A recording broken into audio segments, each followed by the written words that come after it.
अस्सलाम वालेकुम। आज हम बना रहे हैं चिकन चाउमीन। उसके लिए हमने 2 टेबल स्पून के बराबर कुकिंग ऑयल लिया। जिंजर गार्लिक पेस्ट डाला हमने 1 टीस्पून के बराबर। इसको हल्का सा पकने देंगे जिंजर गार्लिक पेस्ट को।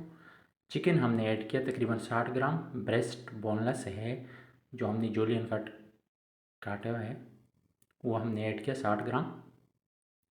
अगर आप हमारे चैनल पर नए हैं तो सब्सक्राइब कीजिएगा। वीडियो पसंद है तो लाइक कीजिएगा, कमेंट्स कीजिएगा, शेयर कीजिएगा।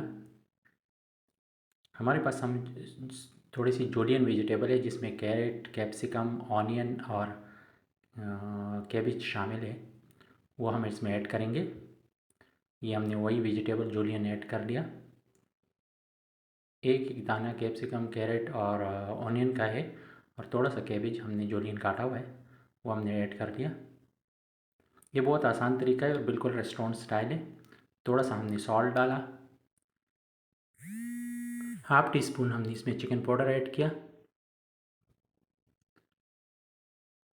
सोया सॉस डाला 1 टेबल स्पून के बराबर।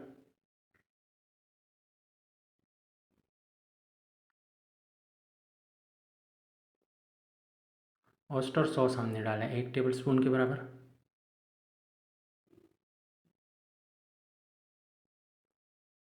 इसको अच्छी तरह मिक्स करेंगे, हल्का सा पकाएंगे तकरीबन 30 सेकंड से लेकर 40 सेकंड तक इसको पकाएंगे। अगर आप हमारे चैनल पर नए हैं तो सब्सक्राइब कीजिएगा। वीडियो पसंद है लाइक कीजिएगा, शेयर कीजिएगा और घर पे लाजमी ट्राई कीजिएगा। ये हमने 150 ग्राम बॉयल नूडल डाला, एक नूडल है ये हमारे पास, तो हमने वो ऐड कर दिया। ये चिकन चाउमीन बिल्कुल आसान तरीका है और बिल्कुल यही रेस्टोरेंट स्टाइल में बनेगा, तो लाजमी घर पे ट्राई कीजिएगा। ये हमारा ऑलमोस्ट चिकन चाउमीन तैयार है, तो आप घर पे लाजमी ट्राई कीजिएगा। ये बहुत ही मज़े का चाउमीन है। It's ready to service. Thank you for